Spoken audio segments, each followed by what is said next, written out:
नमस्कार, मैं एस के राजीव और आप देख रहे हैं न्यूज़ 22 स्कोप। और इस वक्त हम पटना स्टूडियो में मौजूद हैं और रोज़ की तरह आज भी दिन भर की बड़ी खबरों पर हम चर्चा करेंगे और हमारे साथ हमारे पटना के दोनों रिपोर्टर मौजूद रहेंगे। लेकिन इस वक्त की जो सबसे बड़ी खबर है आज पूरे दिन भर की, वह उसमें बिहार में शराब पीने से मरने वालों की संख्या में ज़बरदस्त इजाफा हुआ है। और जो हमारे रिपोर्टर जो सिवान, छपरा और गोपालगंज से खबर भेजे हैं और उन्होंने जो खबर को कन्फर्म किया है, उसके मुताबिक 42 मौतें जो हैं वो जहरीली शराब पीने से हो चुकी है। 9 लोगों की आंखों की रोशनी गई है, कई लोग अभी भी अस्पताल में भर्ती हैं। हालांकि इस पूरे खबर पे हम चर्चा करेंगे।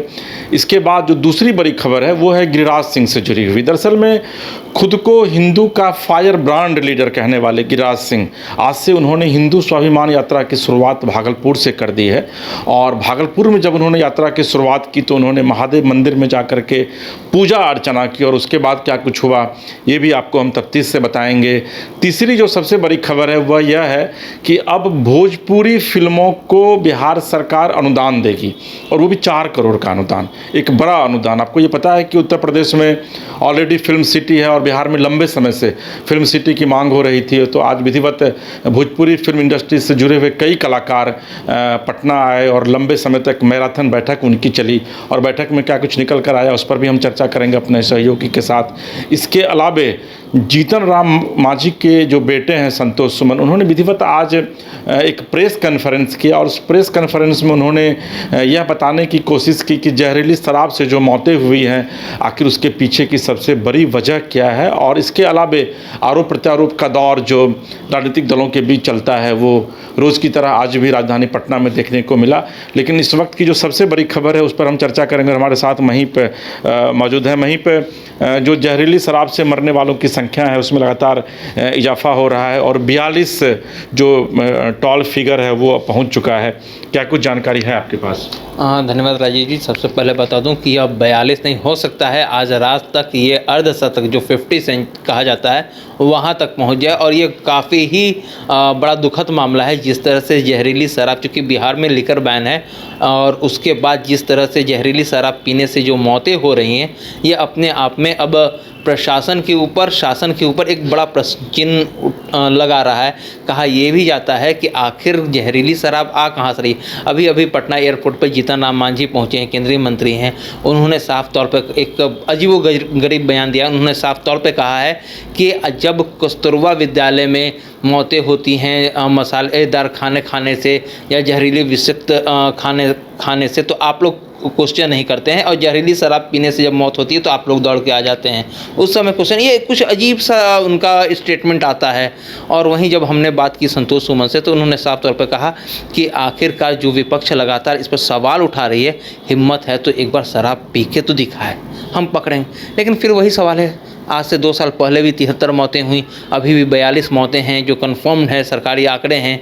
तो आखिरकार ये कब सिलसिला रुकेगा? हमने जब इस पर बात किया, लोग कह रहे हैं, सरकार कह रही है, प्रशासन के लोग कह रहे हैं कि लगातार कार्रवाई हो रही है, SIT टीम का गठन कर दिया गया है, जो भी इसमें संलिप्त होंगे उनके ऊपर सीसिया लगाया जाएगा। लेकिन ये कोई नहीं बता रहा कि ये कब रुकेगा, शराबबंदी वाले राज्य में यह कब रुकेगा, इस पर कोई भी कुछ भी बोलने को तैयार नहीं है। मेरे आपको याद होगा कि जीतन राम मांझी शराबबंदी को लेकर, मुझे याद है विधानसभा में एक बार वो पंकज उधास की जो वो गज़ल है कि हुई महंगी बहुत ही शराब की कि थोड़ी थोड़ी पिया करो, उन्होंने कहा था कि भाई थोड़ी थोड़ी पीने की लिबर्टी जो है वो कम से कम नीतीश सरकार को देनी चाहिए।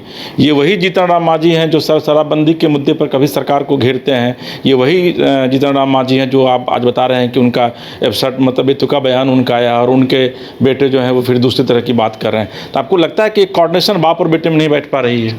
बिल्कुल। देखिए, केंद्रीय मंत्री जो जीतन राम मांझी हैं उन्होंने शराबबंदी के खिलाफ बिगुल फूंक रखा है।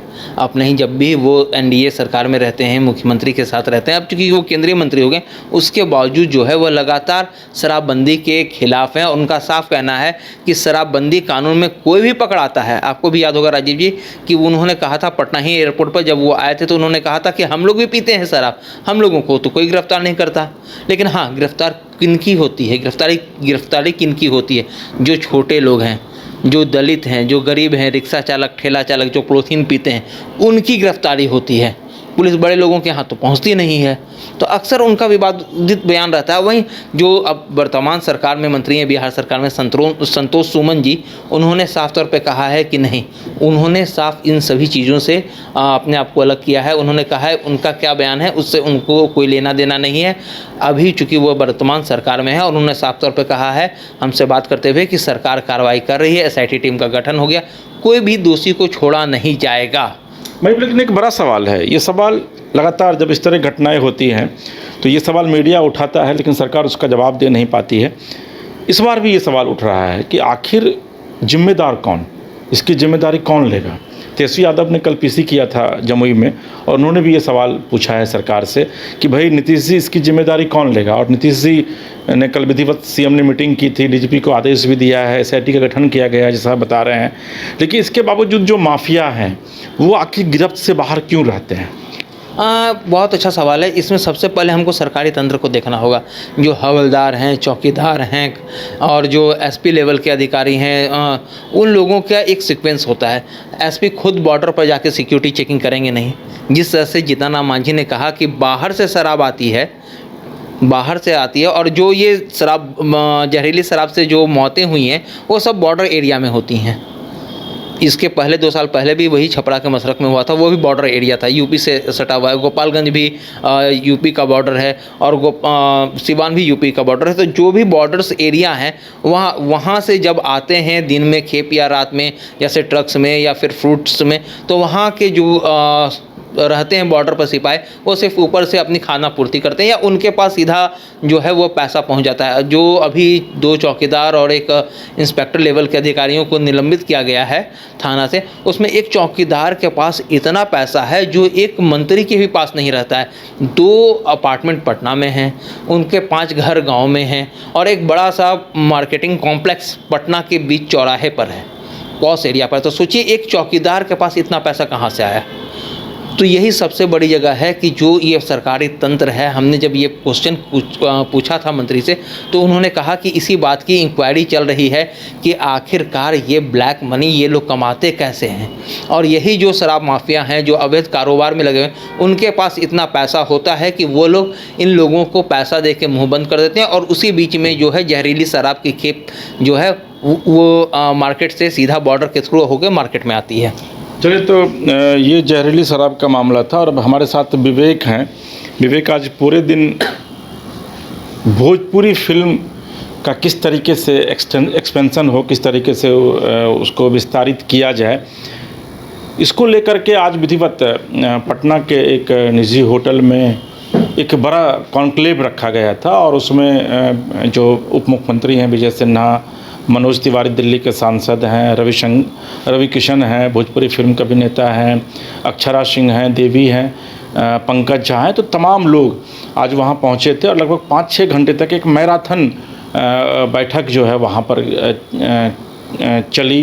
की गई। और चूँकि विवेक जो है वो फिल्म के शौकीन भी हैं, भोजपुरी फिल्म के, तो आज पूरे दिन वहाँ इन्होंने इस इवेंट को कवर किया है। विवेक, आज पूरे दिन आप रहे वहाँ पर, एक तो बताइए कि आपने जो कवर किया तो भोजपुरी से आपको कितना लगाव है। अजय, बिल्कुल, जो भोजपुरी फिल्म में जो कही जाए तो लोग यहाँ के लोग बाहर में जाकर शूटिंग करते हैं, उसको लेकर बिहार प्रोत्साहन अधिनियम जो है 2024 लाया गया है, जिसमें अब जो बिहार के कलाकार हों वो बाहर में नहीं बल्कि ये पटना में और बिहार में ही रहकर वो अपना फिल्म शूटिंग कर पाएंगे। बिहार, पटना हो चाहे राजगीर हो, ऐसे वैशाली हो, इस तमाम जगह जाकर अपना फिल्म शूटिंग कर सकते हैं। इसको लेकर विधिवत बीते दिनों जो कैबिनेट में मोहर भी लग गई, लगभग 4 करोड़ के जो है सब्सिडी भी दी जाएगी, उसमें सब्सिडी का भी रूपरेखा बनाया गया है। इसके साथ ही साथ जो इसको 4 करोड़ रुपये इस फिल्म दी जाएगी, मतलब एक फिल्म की शूटिंग पर सरकार 4 करोड़ रुपये देगी? नहीं, एक फिल्म पर नहीं देगी, बल्कि जो जितने भी साल में अगर जितने भी फिल्म होगी जिसका जितना खर्चा है उस अकॉर्डिंग उसका सारा बांधा हुआ है। अगर एक फिल्म पे 2 करोड़ या 4 करोड़ खर्चा होती तो उतना भी सरकार देगी, और उसमें भी सब्सिडी बनाया हुआ है। इसके साथ ही साथ ये जो प्रोत्साहन जो नीति जो लाया गया, इसके बाद जो है बिहार के जो कलाकार जो बाहर जाते थे उनको बिहार से बाहर नहीं बल्कि बिहार में ही रोजगार मिलेगा। इसके साथ ही साथ बिहार में जो उद्योग का जो है उद्योग का बढ़ावा मिलेगा। इसके साथ ही साथ जो आज जो पटना के निजी होटल में जो की गई कार्यक्रम, उसमें में बिहार के उप मुख्यमंत्री जो कला संस्कृति युवा विभाग के मंत्री हैं वो थे मौजूद, और उसके साथ साथ जो रवि किशन और जो मनोज तिवारी भी थे। उसके साथ साथ बिहार के जो तमाम जो छोटे बड़े तबके के लोग जो भी कलाकार थे, तमाम कलाकार पहुंचे हुए थे। और सबका एक उन्होंने मंत्री से अपील की कि बिहार में जो आर्टिस्ट के लिए एक क्लब होना चाहिए, जैसे प्रेस के लिए प्रेस क्लब होता है, उसी तरीके से आर्टिस्ट लोग जो बाहर से आते हैं उनको पटना में और बिहार में रुकने के लिए जो होटल में रहते हैं तो उनमें भारी रकम देना पड़ता है। इस वजह से राजधानी पटना हो चाहे पूर्णिया जिला, ऐसे जो तमाम जिलों में एक प्रेस क्लब भी माफ़ करिएगा जो आर्टिस्ट कलर का भी होना चाहिए। एक सवाल ये है कि आर्टिस्टों के लिए क्लब होना चाहिए कि भाई उसमें मनोज तिवारी और रवि किशन जैसे बड़े लोग भी आकर रुकेंगे वहाँ? जी बिल्कुल, उसमें सारे लोग आके रुकेंगे। ऐसे में जैसे प्रेस क्लब होता है तो वहाँ तो सारे लोग जाके रुकते हैं, चाहे जो सर्किट हाउस होता है वहाँ तमाम मंत्री जाकर रुकते हैं। उसी तरीके से इन लोगों का कहना है कि जो आर्टिस्ट के लिए भी एक विधिवत जो हो एक क्लब होना चाहिए। जो बाहर से आते हैं कलाकार जो भारी रकम देकर होटल में रहते हैं उनके लिए वो सुविधा होगी। उनके साथ और भी जो सुरक्षा में जो लोग रहते हैं उनका भी पे करना पड़ता है। ऐसे में तो कलाकार जो अगर 2 लाख या 4 लाख अगर कलाकार कमाता है तो उसके बाद जो फिर कहीं रुकने के लिए जाएगा तो वहाँ पे लगभग 50 से 60 हज़ार रुपये तो उनका होटल में। भोजपुरी फिल्मों में जो अश्लीलता परोसी जाती है, जिसको लेकर के लगातार कई फिल्में विवाद में रही, भोजपुरी जो नायक नायिका हैं उसको लोग अच्छी निगाह से लोग नहीं देखते हैं, जो एक इंटेलेक्चुअल क्लास है, इस पर कुछ चर्चा हुई कि नहीं? उसमें इस पे भी सेंसर बोर्ड बनाने की बात हुई कि जो भोजपुरी आजकल के जो जितना भी भोजपुरी का जो ट्रेंड चल रहा है उसको लेकर उन्होंने विधिवत तौर पे विजय कुमार सिन्हा का भी यही बयान था और साथ ही साथ जो रवि किशन था उनका भी यही बयान था कि जो भोजपुरी में जो अश्लीलता हो आज उस अश्लीलता को बंद किया जाए। और जो कला संस्कृति विभाग के जो सचिव थे उनका भी यही था कि आज जो बिहार में बिहार सरकार अगर खर्च कर रही है तो बिहार से जुड़ी जो संस्कृति है उस धरोहर उसको आगे कैसे किया जाए उसके लिए पर जोर डाला जाए।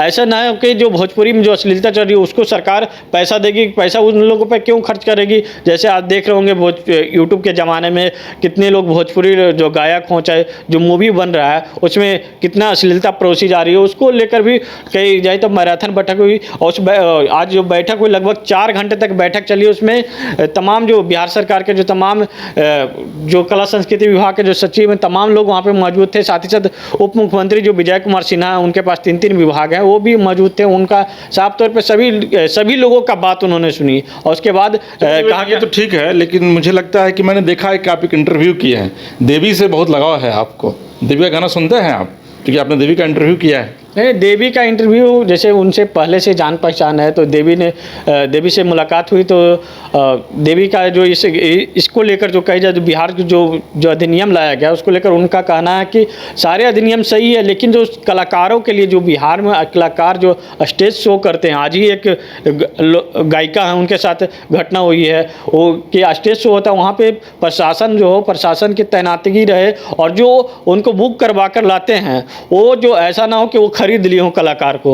आज जिस तरीके से अनुपमा यादव के साथ जो नवादा में घटना हुई उसको लेकर अनुपमा यादव सीधे तौर पे नीतीश कुमार से अनुपमा यादव के साथ क्या घटना हुई है ये तो वहाँ मुखिया के और अनुपमा यादव के बीच का मामला है, दोनों एक दूसरे पर आरोप प्रत्यारोप लगा रहे हैं। लेकिन निश्चित तौर पर बिहार के कम से कम भोजपुरी कलाकारों के लिए या फिर जो अन्य भाषा के भी कलाकार हैं उनके लिए एक अच्छी खबर ज़रूर है कि बिहार सरकार ने जो इनिशिएटिव लिया है उससे आने वाले दिनों में न सिर्फ भोजपुरी सिनेमा बल्कि जो अलग अलग भाषाएं हैं, अंगिका है, मैथिली है, इन तमाम भाषाओं में भी जो फिल्में बनती हैं उनको निश्चित तौर पर उनके कलाकारों को इससे प्रोत्साहन मिलेगा। इसके अलावा वहीं पे एक और जो खबर है जो भी अचानक मेरे जहन में खबर आई है कि आज झारखंड में विधिवत सीटों का बंटवारा हो गया है। जेडीयू को मात्र 2 सीटें दी गई हैं और 1 सीटें चिराग पासवान को दी गई। चूँकि आप दोनों जगह गए हुए थे बाइट लेने के लिए, तो क्या रिएक्शन मिला और उनके चेहरे का भाव क्या बता रहा था? वाकई में क्या वो इतने सीटों से संतुष्ट हैं या फिर उनके भीतर एक असंतोष सा आपको दिख रहा था? नहीं, बिल्कुल राजीव जी, जो दोनों पार्टियां हैं यह काफ़ी संतुष्ट थीं। जिस तरह से चिराग पासवान जो केंद्रीय मंत्री हैं उन्होंने कहा था जब हमारे पिताजी थे जीवित थे तो उनके समय भी हमें 1 सीट जो है वह मिली थी एलजेपी आर को। उस समय चूँकि एलजेपी ही थी, आर नहीं थी, तो एलजेपी आर को उस समय 1 सीट मिली थी। और लेकिन अब चूँकि हमने भी डिमांड किया था और चतरा की जो सीट है वो हमें मिली। इस बात को लेकर काफ़ी जो एलजेपी के लोग हैं वह खुश हैं। वहीं दूसरी तरफ बात की जाए जेडीयू की, तो जेडीयू ने भी काफ़ी जो है वह खुशी जताई है। साफ तौर पे कहा है कि हमने जो मांगा था वो हमें मिल गया है, हम लोग इस बात से संतुष्ट हैं। नहीं भाई, वो तो 11 सीट की मांग कर रहे थे। मुझे याद है कि आपने जाकर इंटरव्यू किया था यहाँ कि नहीं भाई 11 सीट से हम कम पर नहीं मानेंगे, और 3-3 मंत्रियों को उतार दिया गया था। बिल्कुल बिल्कुल, आपने सही कहा। लेकिन अब चूंकि जब केंद्र से बात हो गई है, केंद्र के बड़े नेता हैं और सब लोगों ने, जब राष्ट्रीय अध्यक्ष हैं तीनों पार्टियों के, उन्होंने, लेकिन इन सभी चीज़ों के बीच एक अजीब सा बयान आया है। जीतन राम मांझी से जब हमने ये पूछा कि आपको एक भी सीट नहीं मिली, तो उन्होंने कहा सीटों का बंटवारा हो गया क्या। खुद जीतन राम मांझी को इस बात का मालूम नहीं, जबकि वो केंद्रीय मंत्री हैं, सरकार में सहयोगी हैं, और उन्होंने कहा कि अभी टाइम है, ऐसा नहीं कि सारी चीज़ें खत्म हो गई हैं। जब सीटों का बंटवारा हो गया, जब जेडीयू को 2 सीटें मिल गई, एलजेपी आर को 1 सीट मिल गई और हिंदुस्तानी अवाम मोर्चा को एक भी सीट नहीं मिली, तो उस पर जीतन राम मांझी का अजीबोगरीब बयान आता है। ललन सिंह से बात हुई, वो भी पटना एयरपोर्ट पर मैंने देखा है कि आप कुछ बाइट लिया है। हमने नहीं लिया, वो हमारे सहयोगी विवेक ने लिया है। मेरी आपसे विनती होगी, आग्रह होगा कि इस संबंध में आप विवेक से बात करें, तो वो ज़्यादा अच्छे से इस पर ध्यान आकृष्ट कर सकें। इस बीच में एक बड़ी खबर ये भी आ रही है कि 20 अक्टूबर को केंद्रीय जांच टीम जो है वो विधिवत बाढ़ प्रभावित इलाकों का दौरा करने के लिए आएगी, और 21-22 यानी कि 3 दिनों तक बिहार के अलग अलग ज़िलों में जा कर के बाढ़ प्रभावित इलाकों का दौरा करेगी, और उसके बाद का जो प्रोसेस होगा, फिर एक रिपोर्ट केंद्र सरकार को सौंपा जाता है, और फिर केंद्र सरकार उसके अनुसार जो है वो अनुदान देती है। तो निश्चित तौर पर ये एक अच्छी खबर है, कम से कम खास करके उन इलाके के लोगों के लिए जो बाढ़ प्रभावित हैं और जिनको इस बात की उम्मीद लगी रहती है कि कहीं ना कहीं से सरकार उनके लिए कुछ सोचेगी। इन सब के बीच एक और बड़ी खबर है आज। दरअसल में यह खबर गिरिराज सिंह और हिंदुत्व की भावना से जुड़ी हुई खबर है। गिरिराज सिंह खुद को हिंदुओं के फायर ब्रांड लीडर कहते हैं। गिरिराज सिंह अक्सर ये कहते हैं कि भाई इस देश में 80% आबादी हिंदुओं की है, लेकिन उसके बावजूद हिंदू जो हैं वो खतरे में हैं, और इसी को लेकर के आज उन्होंने हिंदू बचाओ यात्रा की शुरुआत की है। और भागलपुर में महादेव के एक मंदिर में वो गए, वहाँ जाकर के उन्होंने पूजा अर्चना की, और एक भारी भीड़ जो गेरुआ वस्त्रधारी लोग थे वो उनके साथ जो है भागलपुर से निकले हैं, और पूरे बिहार में खास करके सीमांचल के इलाकों में यह मैसेज देने के लिए कि इस देश में, इस प्रदेश में हिंदुओं को अब एकत्रित होना पड़ेगा। हमारे साथ विवेक हैं, चूँकि विवेक बीजेपी बीट को देखते हैं। विवेक, गिरिराज सिंह ने आज विधिवत हिंदू स्वाभिमान यात्रा, या फिर आप दूसरे शब्दों में कहें तो हिंदू बचाओ यात्रा की शुरुआत की है। पहले तो आप मुझे यह बताइए कि गिरिराज सिंह को ये क्यों लगता है कि वाकई में बिहार में और इस देश में हिंदू खतरे में है? जी बिल्कुल, बिहार के जो सटे जो सीमांचल को क्षेत्र है उसमें आपका बंगाल पड़ जाता है, बंगाल से सटे जो बांग्लादेश के कुछ हिस्से हैं, ऐसे में लेकर उनका जो सीधे तौर पे कहना है कि जो बिहार के जो हिंदू हो खतरे में है, ऐसे में लेकर वो अपनी यात्रा के भी उसी मुस्लिम बहुमूल्य इलाका से शुरुआत की जहाँ भागलपुर से शुरुआत किया। वो जो खाली चौक है वहाँ से ही उन्होंने यात्रा के साथ शुरुआत की। उसके बाद जो है उनकी यात्रा पूरे 86 में वहाँ दंगा हुआ था शायद, इसलिए उन्होंने भागलपुर को चुना भी है। 1986 में दंगा हुआ था, और ऐसे में उनकी जो शुरुआत थी, और शुरुआत से के बाद जो कही जाए तो अब जो पप्पू यादव भी उन पर निशाना साध रहे हैं। वो जो अपना भागलपुर से यात्रा की शुरुआत की, महादेव के मंदिर से उन्होंने दर्शन कर यात्रा की शुरुआत की, उसके साथ साथ उनके साथ तमाम जो कार्यकर्ता थे, उनका एक पार्टी का कार्यकर्ता नहीं बल्कि उनके जो समर्थक थे वो उनके साथ निकले, और उसके बाद जो है पूरे बिहार में हो जाएंगे। कल उनकी जो यात्रा होगी कटिहार में होगा, और ऐसे में जो अभी हिंदू बचाओ स्वाभिमान यात्रा जो है उस पर जो बीजेपी साइडलाइन हो गई। बीजेपी के तमाम नेताओं का अलग बयान है कि उनका निजी यात्रा हो सकता है, लेकिन वो पार्टी उसको समर्थन नहीं देती है, क्योंकि अगर पार्टी समर्थन देगी तो यहाँ पर जो बिहार में जो मुस्लिम का जो वोट बैंक है, नीतीश कुमार का वोट बैंक होता है, नीतीश कुमार सहयोगी हैं, तो ऐसे में नीतीश कुमार का जो वोट बैंक हो तो जरूर बिगड़ेगा। बीते दिनों ही नीरज कुमार जो हैं उन्होंने कहा था कि बिहार में जो सांप्रदायिक जो सौहार्द है उसको बनाए रखने के लिए ये नीतीश कुमार जाने जाते हैं, और ऐसे में गिरिराज सिंह का जो रहता है कि अगर बटोगे तो कटोगे, इस तरीके से उनका बयान रहता है। और कहते हैं कि जहां पूरे देश में 3000 मस्जिद था, आज 20 लाख मस्जिद पहुंच गया है। तो आज 20 लाख तक मस्जिद हो गई, तो इसका तो जो जिम्मेदार तो केंद्र सरकार भी हो गया। अभी 2014 से उनकी सरकार चल रही है, तो ऐसे में कहाँ मस्जिद बढ़ रहा है और कहाँ क्या कुछ हो रहा, तो उनके तो जवाबदेही उनकी सरकार पर भी सवाल उठता है। इसके साथ ही साथ जो जिस तरीके से बीते दिनों उत्तर प्रदेश में कई मस्जिदों को ढाया गया था। चलिए ठीक है विवेक, चूँकि समय का अभाव है हमारे पास, और भी कुछ खबरें हैं। इसके अलावा कुछ बिहार की जो महत्वपूर्ण खबरें हैं उसमें गोपालगंज में कोर्ट परिसर में बदमाशों ने कुख्यात अपराधी कैदी विशाल सिंह कुशवाहा को गोली मार दी है। दो लोगों को वहां पर गोलियां मारी गई है। ताबड़तोड़ वहां पर अपराधियों के द्वारा कोर्ट परिसर के भीतर फायरिंग की गई है। और नीतीश कुमार का जो यह दावा है कि बिहार में सुशासन की सरकार है, उस पर कहीं ना कहीं से एक सवालिया निशान लगता है। इसके अलावा आज संजीव हंस जो बिहार के चर्चित IAS रहे हैं, उनके पटना स्थित आवास पर, और गुलाब यादव जो RJD के पूर्व MLA हैं, उनके आवास पर ED की छापेमारी भी हुई है। हालांकि क्या कुछ बरामद हुआ है ये पता नहीं चल पाया है। पटना के दीघा रोड में वो सेंट माइकल के बस से एक महिला की कुचलकर हत्या कर दी गई, जिसकी वजह से सड़क को जाम कर दिया गया और अभी भी वहाँ पर जाम की स्थिति बनी हुई है। हालांकि पुलिस प्रशासन के लोग पहुँच गए हैं। और आज ललन सिंह जब पटना पहुँचे तो उन्होंने तेजस्वी और लालू यादव पर जमकर हमला कहा और कहा कि लालू यादव और तेजस्वी यादव ये दोनों बाप बेटे ऐसे नेता हैं जिनकी बातों को न तो जनता गंभीरता से लेती है और न ही मीडिया को गंभीरता से लेनी चाहिए। तो ये दिन भर की तमाम बड़ी खबरें थी, जिस खबरों से हमने आपको पटना स्टूडियो से रूबरू कराया। मुझे पूरी उम्मीद है कि आपको हमारा ये कार्यक्रम अच्छा लगा होगा। अगर अच्छा लगे तो हमारे YouTube channel news 22 scope Bihar पर जाकर उसे सब्सक्राइब कीजिए, लाइक कीजिए, शेयर कीजिए, कमेंट बॉक्स में जाकर कमेंट कीजिए और अपने सहयोगी हीरा के साथ इसके राजीव को दीजिए इजाज़त। नमस्कार।